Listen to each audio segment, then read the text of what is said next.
Morning பிரேக்ஃபாஸ்ட்டுக்கு இட்லி மாவு தோசை மாவு இல்லையா, கவலையே வேண்டாம். இந்த மாதிரி இன்ஸ்டண்ட்டான தோசை செஞ்சு பாருங்கள். இன்றைக்கி வந்து 1 கப் சிறுபருப்பு எடுத்திருக்கேன். சிறுபருப்பு வந்து நல்லா ஊற வச்சுருங்க.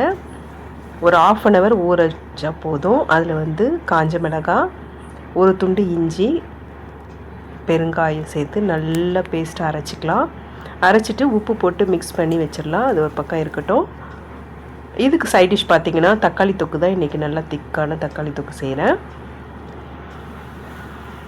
இன்றைக்கி வந்து லஞ்சுக்கும் தக்காளி தொக்கு தான் எங்கள் ஹஸ்பண்டுக்கு கட்டி கொடுக்க போகிறேன். அதனால் தக்காளி தொக்கு சைட் டிஷ் வந்து முட்டை தொக்கும் பண்ணிட்டேன். முட்டை தொக்கு வெங்காயம், தக்காளி, பச்சை மிளகாய், கொஞ்சம் கருவேப்பிலை, கொத்தமல்லிலாம் போட்டு முட்டையை உடச்சி ஊற்றிட்டு காரத்துக்கு தேவையான மஞ்சத்தூள், மிளகாத்தூள் சேர்த்து